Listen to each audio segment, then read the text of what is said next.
Bom, nós vamos iniciar o curso hoje, né, com a primeira aula, que em verdade é verbo to be, né, que é um assunto muito básico, em verdade, mas que por diversas razões, até mesmo por ser um assunto simples, ou que é normalmente apresentado de forma muito simples, ele se tornou um assunto que é entendido até como simplório. Ou seja, muitas pessoas entendem ou se arrogam o conhecimento do verbo to be, mesmo não tendo isso muito bem amarrado, isso não existindo a clareza necessária para o assunto, né?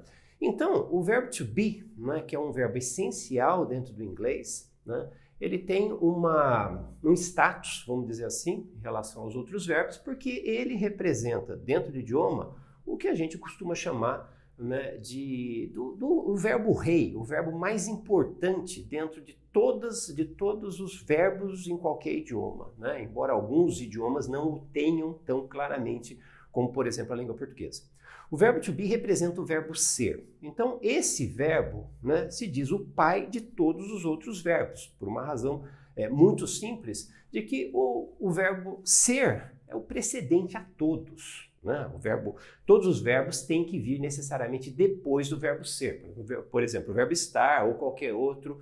Primeiramente, existe o ser, a identidade do ser, para que possa existir posteriormente o verbo estar, o verbo comprar, o verbo falar, dormir, todas as demais ações dentro do idioma que são representadas em termos de um idioma através de um verbo, né? Então, o verbo to be é um verbo essencial dentro da língua inglesa, não há como fugir, mas em geral a gente tem a impressão de que conhece, né, claramente o verbo to be, ou seja, a gente erra muito até com o verbo to be. Né?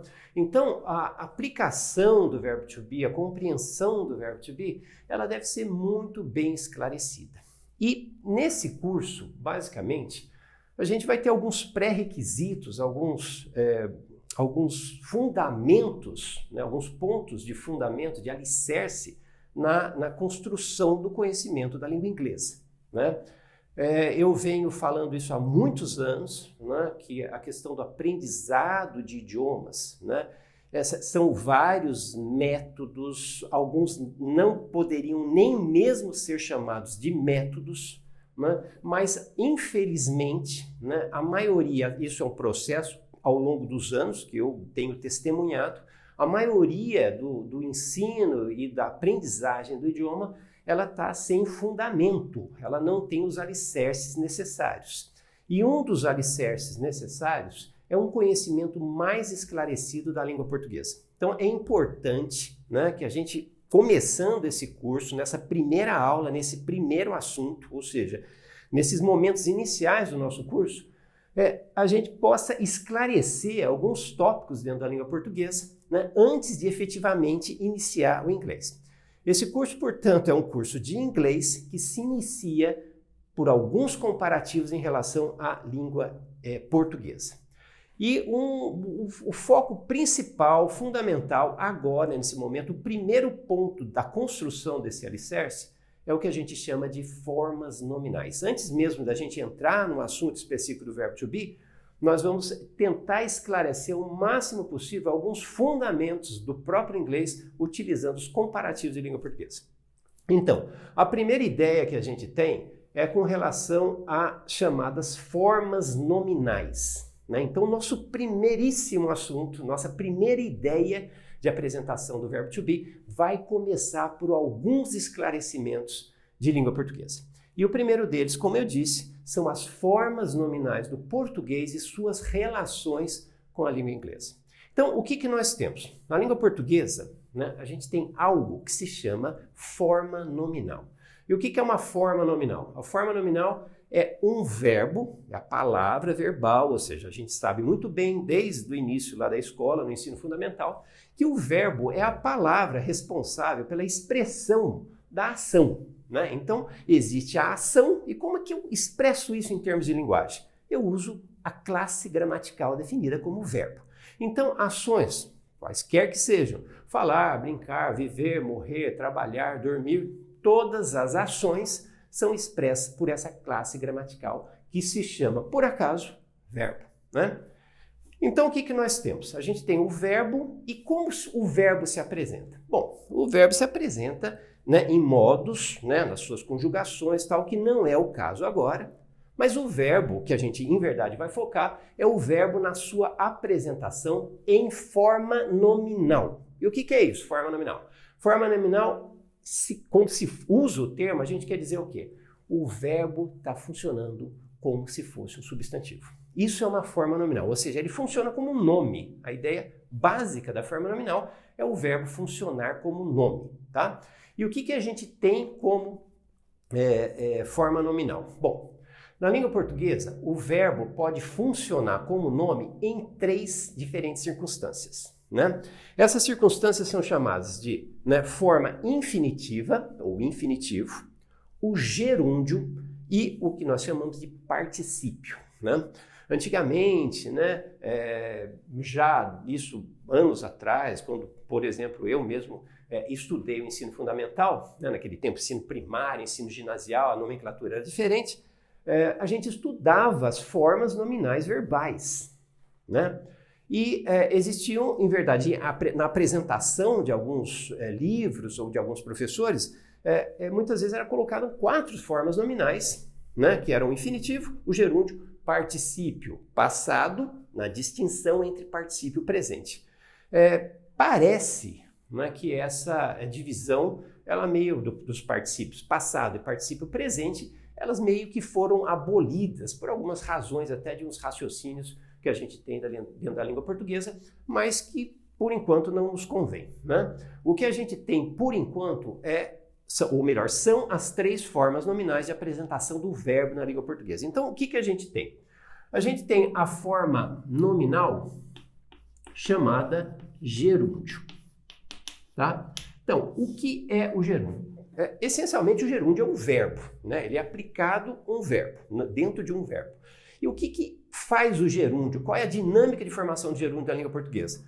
Bom, você pega uma terminação, que é um sufixo, né? O sufixo, a terminação, NDO, né? A terminação NDO, e você aplica o verbo. Então, você tem um verbo, como por exemplo o verbo falar, você aplica ao verbo falar essa terminação, falar fica falando, né? Por exemplo, beber fica bebendo, comprar fica comprando, dormir fica dormindo. Ou seja, são as terminações, são os exemplos do verbo aplicado ao gerúndio. E o que é o gerúndio? O gerúndio, em verdade, é a representação da ação em processo, né? O gerúndio, em língua portuguesa, ele expressa que o verbo, a ação, ela está em momento de ocorrência, ela está em momento de acontecimento, né? Então, o gerúndio é a ação se desenrolando, né? A ação se realizando.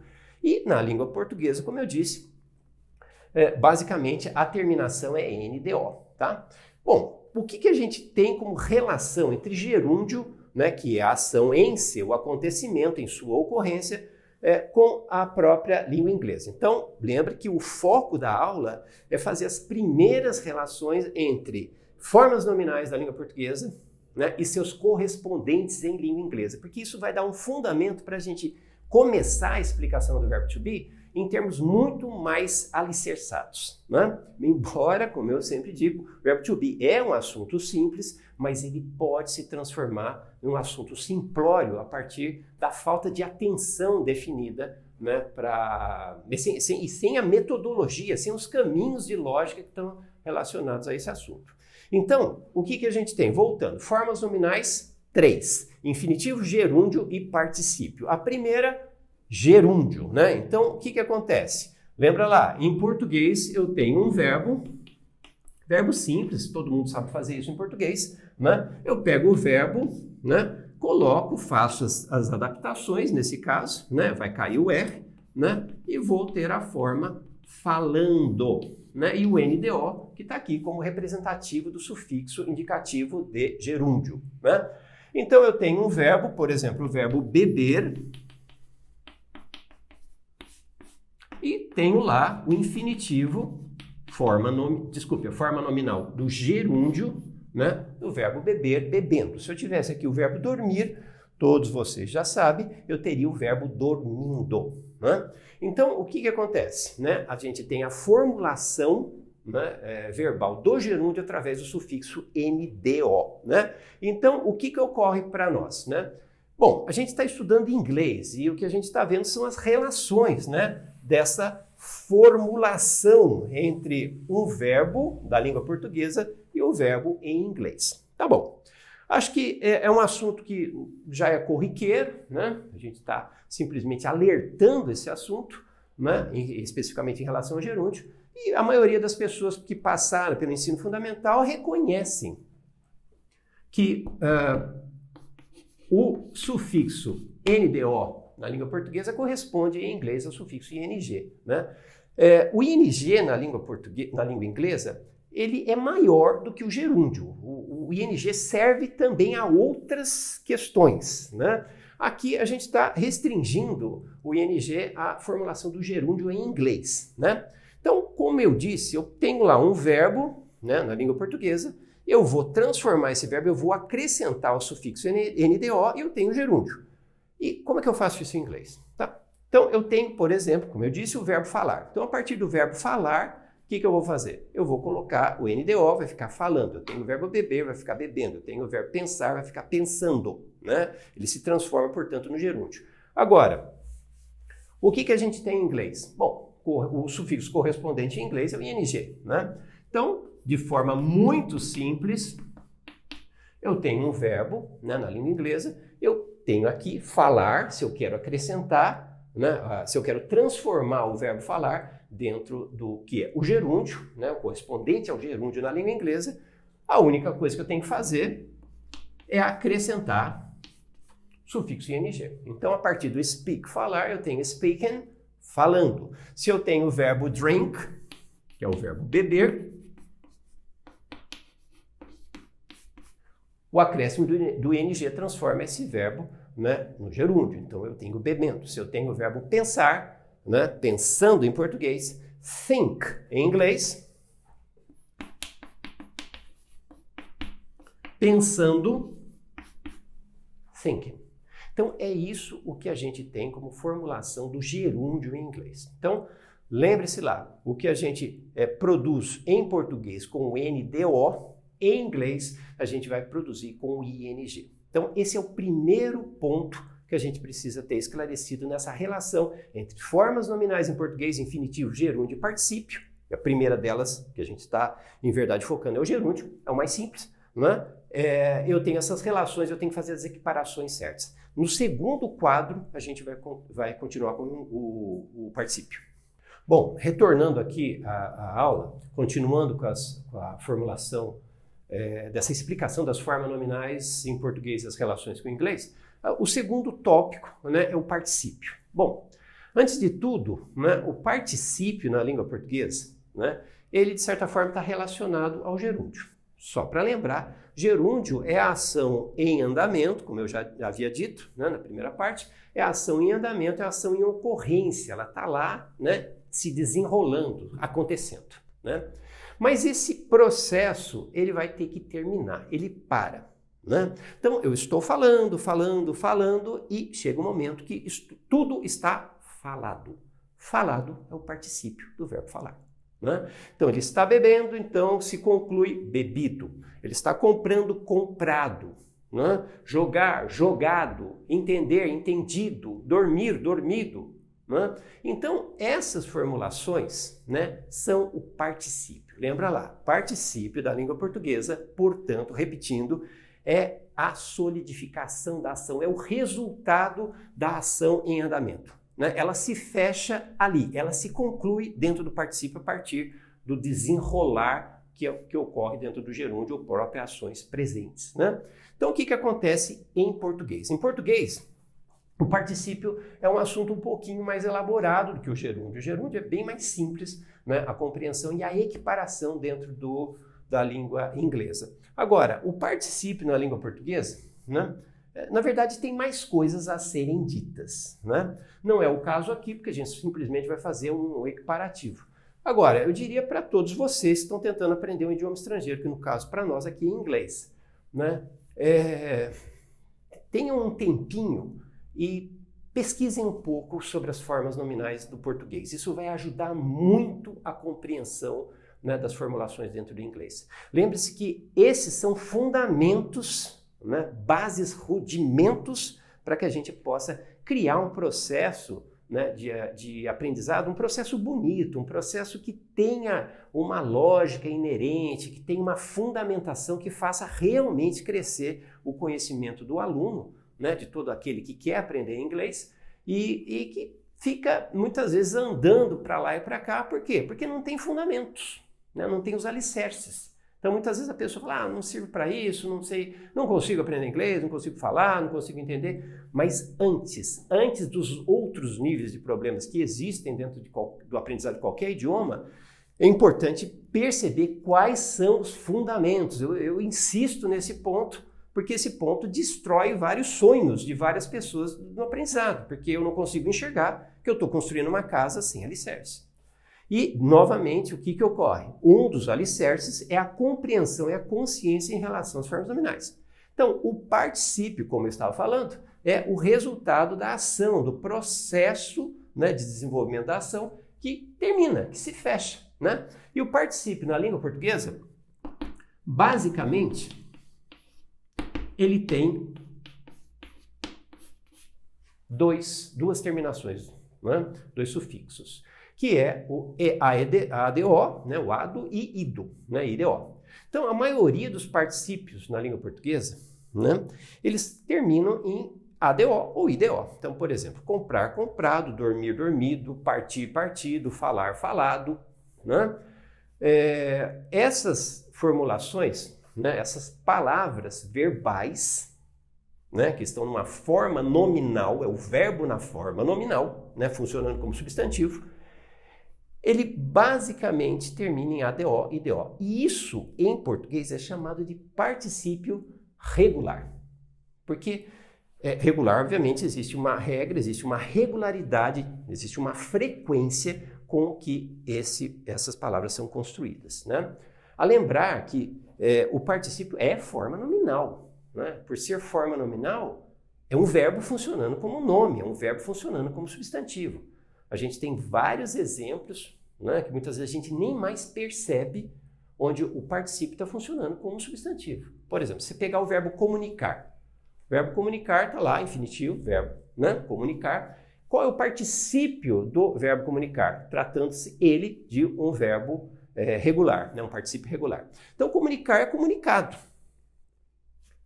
Mas veja bem, comunicado é um substantivo para a gente. Não, eu recebi um comunicado ontem, eu vou enviar um comunicado a ela. O que é isso? É um substantivo. É como se, por exemplo, eu tivesse a palavra bilhete, a palavra carta, né? E é um comunicado. É o particípio do verbo, funcionando como substantivo. Alguns são claros como esse, né? Como, por exemplo, a palavra vestido, né? Ela está usando um vestido azul. Né? Vestido é o particípio passado do verbo vestir. Então, como que eu estou usando essa palavra? Eu estou aplicando o particípio de um verbo, que o verbo é vestir. Particípio, vestido.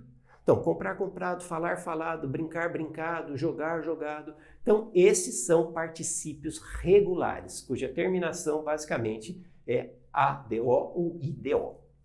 Bom, existem outras questões do particípio passado, né? O próprio particípio hoje, como é chamado, não mais com a palavra, com a distinção entre passado, porque antigamente existe o particípio, aliás, existe, mas hoje parece que não é muito um foco de estudo nas escolas, mas existe o particípio passado e o particípio presente, né? Como eu disse, nós simplesmente estamos utilizando isso como particípio.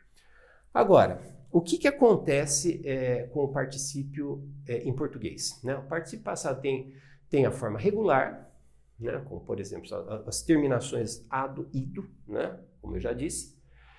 Existem alguns particípios na língua portuguesa que são particípios irregulares, né? Como, por exemplo, quando eu tenho o verbo fazer, né? Não existe a forma fazido, né? Existe a forma feito, né? Então, é um particípio irregular, né? Eu tenho, por exemplo, o particípio irregular do verbo pôr, né? Eu tenho pôr, que é posto, né? Então, ele havia posto os pratos na mesa. Essa é a forma irregular, não termina em ADO nem IDO. Ou o verbo, por exemplo, o verbo dizer também tem um particípio irregular, que é dito. Ele havia dito verdades para ela. Então, o que acontece? Particípio irregular. Então, a gente tem o particípio regular, que termina em ADO e DO. Tem o particípio irregular, que não há nenhuma previsibilidade em relação à formulação do particípio. Né? A gente tem que saber, né? Às vezes a gente vê erros, né, sendo feitos, né, no falar cotidiano brasileiro. E, além disso, existem os particípios abundantes, ou seja, que tem dois particípios, né, que vêm de verbos definidos na língua portuguesa como verbos abundantes. Né? Tudo isso não tem relação nenhuma, não é necessário conhecimento para aplicação dentro do inglês, né, especificamente. Mas o particípio abundante, né, que tem duas formas, né? Ou seja, são tipos de verbos que produzem dois particípios, um regular e outro irregular. Né? Então, por exemplo, temos casos, né, como por exemplo o verbo entregar. Você pega o verbo entregar, o particípio é entregado e entregue. E aí vem aquelas distinções, né, que a gente tem o verbo ter ou o verbo haver na aplicação do particípio, né, regular, por exemplo. Ele havia entregado as cartas, portanto as cartas foram, verbo ser ou estar, foram entregues. Né? Verbos como, por exemplo, eleger, né? Você tem elegido e eleito. Verbo prender, você tem prendido e preso. Né? São questões de particípio irregular. Então, vamos recapitular. Particípio é o resultado de uma ação que estava em desenvolvimento. Ele conclui, ele se fecha, ele se sedimenta, se solidifica. Né? Particípio na língua portuguesa, em geral, é feito com a terminação ado e ito, né? Particípio regular, mas a língua portuguesa também traz particípios irregulares, como o verbo fazer, que eu acabei de falar, fazer feito, dizer dito, e particípios abundantes, ou seja, verbos abundantes são aqueles que possuem dois particípios, assim como entregar, entregue, aceitar, que é aceitado ou aceito, né? Assim como o verbo eleger, que é eleito ou elegido. Então, temos essas formulações de verbos abundantes. Agora, o que a gente tem que saber dentro da língua inglesa em relação à formulação do particípio? Bom, o particípio passado, no inglês, né, ele sempre se apresenta, né, na terceira coluna de apresentação verbal. Né? Isso faz sentido? Bom, o que é isso, a apresentação verbal no inglês? Bom, quando você pega um verbo em inglês, normalmente ele é apresentado em 3 colunas. Né? E o conhecimento dessas 3 colunas é importante para a gente, porque é dali que eu vou tirar a minha aplicação, tanto em fala quanto em escrita. Então, eu tenho 3 formas de aplicação verbal. Onde que está o particípio? Né? Então, vamos lembrar o seguinte. O verbo na língua inglesa, ele vai se apresentar, né? Quando a gente vai estudar um verbo, você aprendeu um verbo novo em inglês lá, né? Você aprendeu qualquer verbo. Como que é o verbo, sei lá, ajoelhar-se, né? Então você vai lá no dicionário, o dicionário normalmente vai apresentar o verbo, né? O nome da ação verbal, né? Que vai estar na primeira coluna, né? Como tradução. Então, speak, por exemplo, é falar, né? Já a segunda coluna, em inglês, ela vai representar o passado afirmativo, né? Então, a gente vai deixar isso daqui por enquanto, né? Isso é tópico de estudo, em verdade, na lição 3, né? Onde a gente estuda o Simple Past em inglês. E o que nos interessa agora? O que interessa para nós, né, é o particípio. Né? Então, vocês devem lembrar, né, em português, o que é particípio. Eu preciso saber o que é isso em língua portuguesa. Né? Se eu fosse alemão, eu teria que saber isso em língua alemã. Se eu fosse, né, japonês, eu teria que saber isso em japonês. Eu preciso entender o particípio ou as formulações comparadas a ele no idioma estrangeiro.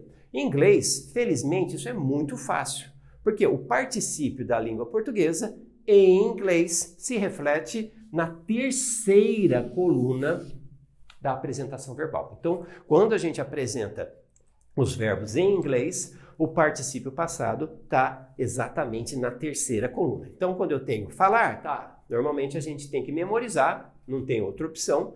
Eu tenho que ter speak, spoke, spoken. Terceira coluna, né, é o particípio passado. Se eu tenho um verbo em inglês, o verbo precisar, need, tá, ele é um verbo que se acrescenta ed a ele nas duas colunas posteriores. Então, eu tenho need, needed, needed. Terceira coluna é o particípio passado. Então, qualquer verbo, né? Por exemplo, eu tenho o verbo comprar em inglês, to buy, comprar, né? O passado afirmativo dele é bought.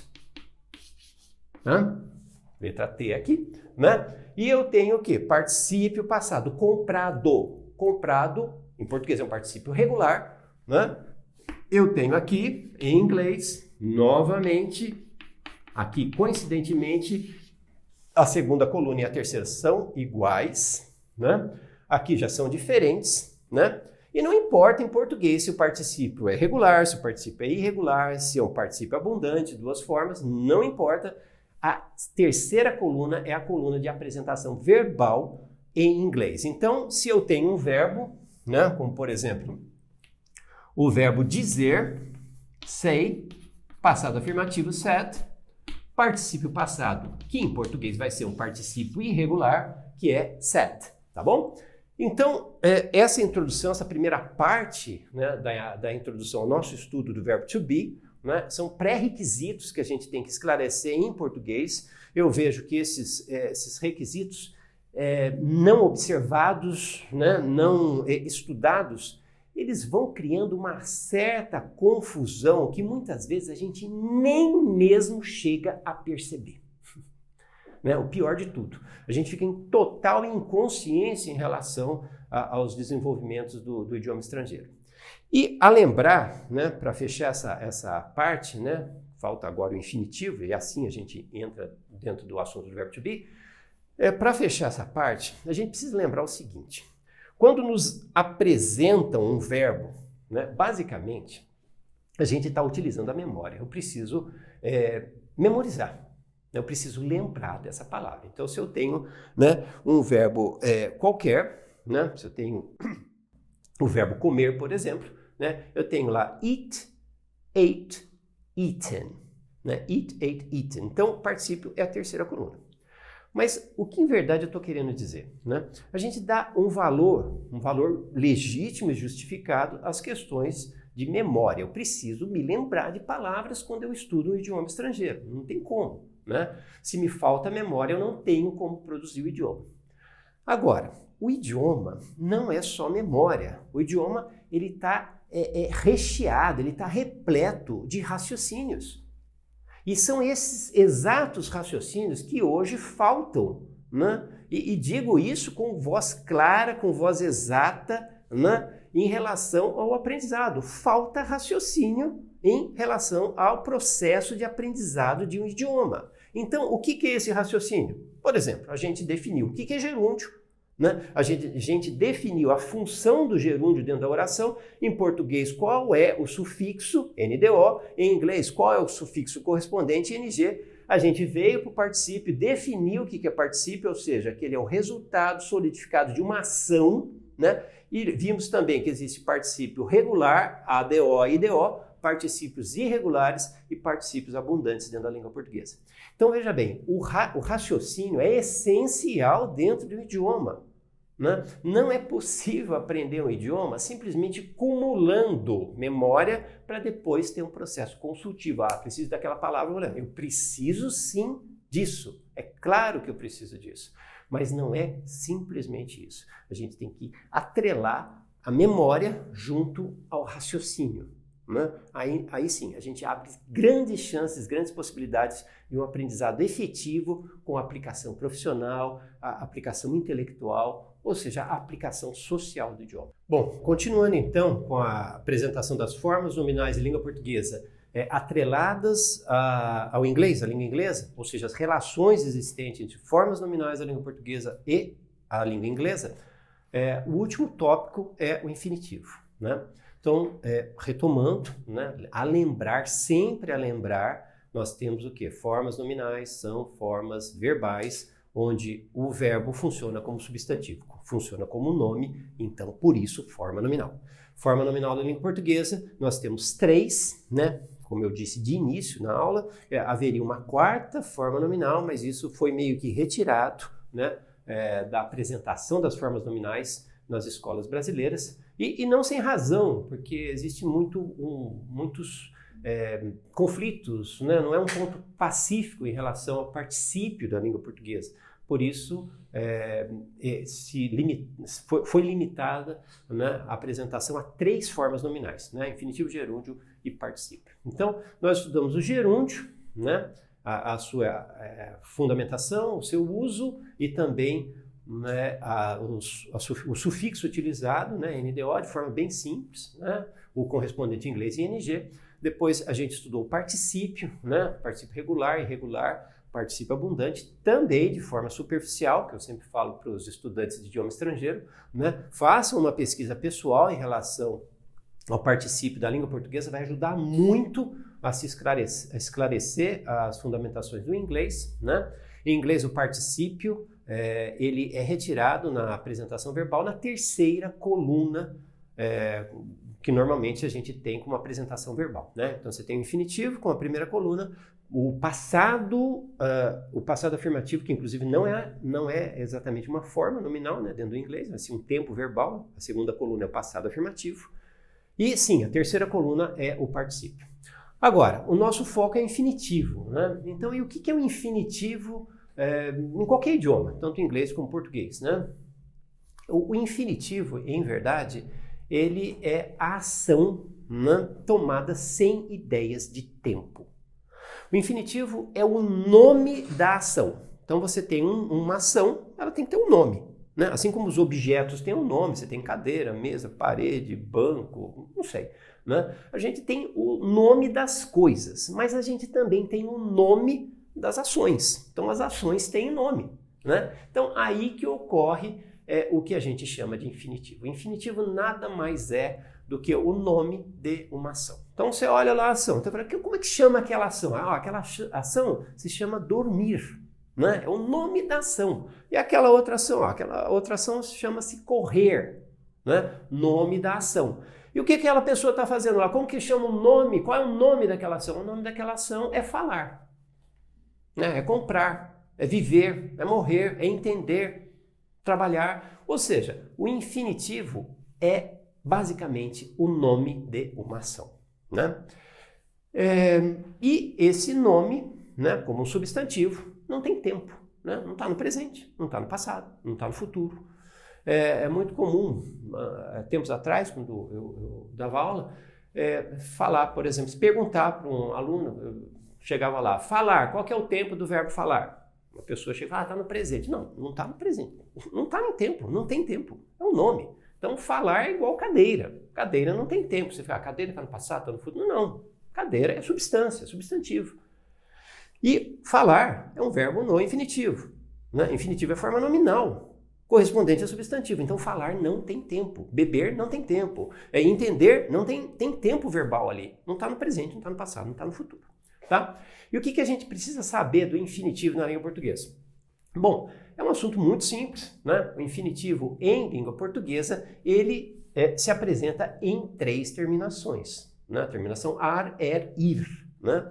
Então, quando eu tenho o verbo terminado em uma dessas 3, né, terminações, eu tenho um verbo no infinitivo. Por exemplo, eu tenho comprar, então termina em ar, né? Eu tenho viver, termina em né? Eu tenho dormir, por exemplo, termina em ir. E os variados verbos em inglês. Em português, aliás. Né? E a lembrar, né, que essas 3 terminações da língua portuguesa, elas que são usadas para apresentação do infinitivo, elas também definem as conjugações do português. Né? Então, a primeira conjugação termina em ar, a segunda conjugação termina em a terceira conjugação termina em ir. Né? Então, na língua portuguesa, nós temos 3 conjugações, ou seja, os verbos da língua portuguesa são organizados em 3 conjugações. E cada conjugação tem o quê? Tem uma terminação específica, né? Curiosamente, a gente também tem o verbo por, né, e seus compostos, né? Contrapor, compor.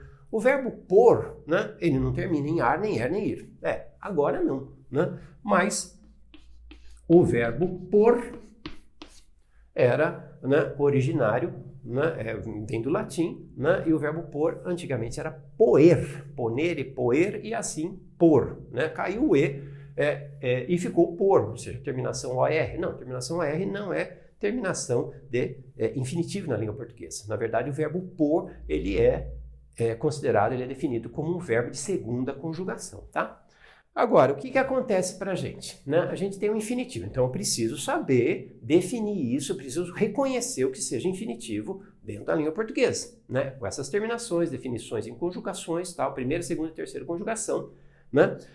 Agora, em português eu uso uma terminação, né? O finalzinho ali que eu tenho a área ari.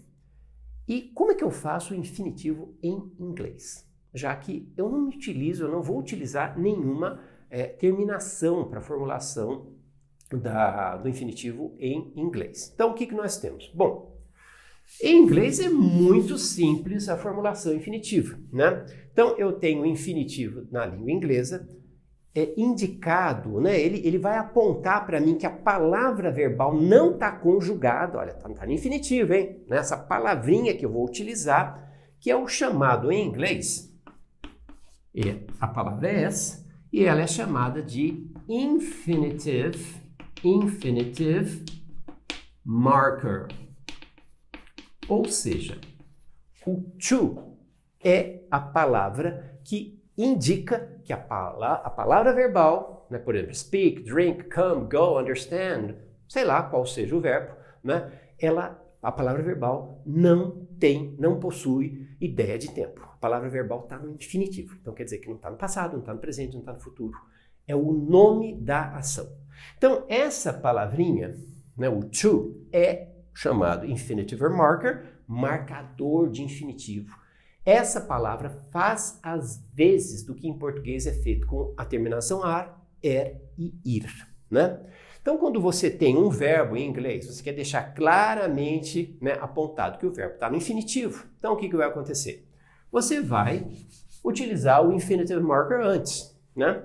Sei que parece meio óbvio, né? Como eu falei, isso é um assunto base, né? Um assunto de fundamento, né? Não é nada intrincado, não é nada super elaborado, que vai exigir uma quantidade enorme de neurônios da pessoa, né, para entender. Mas é importante esclarecer, porque muita gente não utiliza. Ou muita gente não tem consciência, utiliza sem consciência. Sem consciência é automatismo. E automatismo, o quê? Ele fica, né, à mercê do quê? Dos meus sobes e desces de memória, minhas subidas e descidas de memória. Eu tenho que tornar o processo de aprendizado consciente. Não é? Caso contrário, né, eu viria um robozinho de aplicação, né, de memória, acúmulo de memória, né? Então seria um dicionário, não seria um ser humano. Então, o que acontece? Nós temos, em verdade, que aplicar, né, o infinitive marker às palavras verbais, né? Então, se eu tenho um verbo como, por exemplo, viver, a palavra verbal é live, em inglês, né? Traduzido como viver. Mas a formulação oficial do infinitivo aparece a partir do to. Então, o to indica o verbo, a palavra verbal posterior está no infinitivo. E lembra, infinitivo, verbo sem conjugação. Conjugação, o que é? Conjugação é o processo de apresentação do verbo dentro de um tempo. Conjugação indica tempo. Quando o verbo está conjugado, ele tem tempo. Está no passado, está no futuro, está no presente. O verbo no infinitivo não tem tempo. Então, quando eu tenho to, eu sei. Live não está em nenhum tempo. Nem presente, nem passado, nem futuro. É o nome da ação. Então, o que a gente tem? O verbo caminhar. To walk. Formalmente, o infinitivo se expressa com infinitive marker, com marcador de infinitivo. A palavra verbal pode aparecer sozinha? Sim, claro. Né? É o que a gente chama de simple form ou basic form, que é a palavra a palavra verbal, o verbo no infinitivo, sem apresentação de to. Mas a formalização, né, da apresentação do verbo com infinitivo é feito com to. E nesse momento é que, em verdade, a gente chega ao porquê do to be. Por que eu tenho to be? To be existe. Palavra, né, esse verbo que a gente estuda desde criança, muito mal estudado, infelizmente muito mal estudado, né, na grande maioria das vezes, lógico, né, não é são todas as vezes, mas é muito comum que o processo de aprendizado desse assunto seja feito de forma precária, né? A gente tem lá a palavra to be. Então, o que esse to está fazendo aí?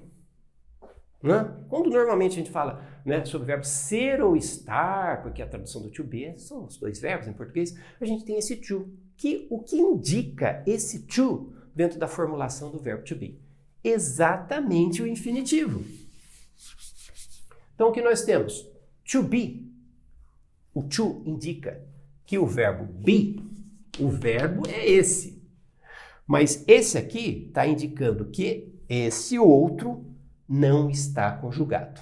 Beleza, então esse to não está gratuito aí não, tá? O verbo to be tem o to, o verbo em si é o be, be, só isso, né? Palavra verbal, be, em inglês, né? Só que o to é um indicativo do infinitivo. Então, o que a gente tem? É a partir daqui, né? A partir daqui, que em verdade a gente estuda o verbo to be no inglês, né? A gente precisa entender que esse verbo, né, quando ele é apresentado com esse to. E pegou, né? Ninguém fala, por exemplo, se você for falar, como é que é o verbo beber? Alguém pergunta, fala drink. Mas quando você fala verbo ser estar, basicamente ninguém vai falar o be isolado. Como que é o verbo ser estar em inglês? É to be. Normalmente a gente utiliza isso junto à partícula, né? Essa partícula to, esse infinitive marker. A lembrar também, né, que o to tem outra função em inglês, né? O to também é uma preposição indicativa de direção. Então, quando eu falo para, eu vou para São Paulo, eu vou para Londres, eu vou para, né, o Japão, né? Esse para também vai ser o to, mas aí em outro contexto, em outra situação. Aqui a gente está utilizando o to como infinitive marker, né? Ou seja, como indicativo de infinitivo. Bom, feita essas considerações em relação às formas nominais, né, aí sim a gente vai entrar dentro do assunto especificamente do verbo to be. O verbo to be, como eu falo, né, ele é em português traduzido a partir de dois verbos, né, entre o verbo ser e o verbo estar, né? Então quer dizer que algumas formulações, né, algumas diferenciações que a gente tem de língua portuguesa, elas vão meio que entrar numa mesma situação, vão se misturar ali, né? Situações, por exemplo, claramente distintas de língua portuguesa, entre o verbo, por exemplo, o verbo ser e estar, falar, eu sou doente, mas eu estou bem. O verbo ser e o verbo estar em português são diferentes, né? Em inglês, basicamente, eu vou ter que me expressar com outras palavras, falar mais, ser mais explicativo, ser mais claro, se eu quero fazer essas distinções. Mas o essencial desse início, como eu falei, são as relações, o tópico, né, antes de entrar especificamente no verbo to be, as relações que a gente tem entre verbos, as formas nominais da língua portuguesa e os equiparativos no inglês. Mais especificamente, né, o infinitivo. O infinitivo é a razão, né, de ser dessa aula iniciada, né, através das formas nominais, mas essa especificamente, que em inglês eu faço com o to, o infinitive marker, é que abre para a gente a formulação e o estudo do verbo to be em inglês. Em verdade é um estudo simples, mas se eu não tomar cuidado, né, simplesmente eu vou fazer uma confusão, que é o que normalmente a gente vê por aí. Então, lembra lá, formas nominais, né, formas que se equiparam, são verbos que se equiparam ao substantivo, que se equiparam ao nome. Em português, né, a gente tem gerúndio, a gente tem particípio e a gente tem infinitivo. O infinitivo é feito com o infinitive marker, né, e o infinitivo significa então que o verbo não está conjugado, não tem ideia de tempo. Essas ideias, elas precisam ser muitas vezes trazidas a ser lembradas para que a gente possa ter uma fundamentação legal para aprender o verbo to be. No outro quadro, a gente entra em si no que é o verbo to be.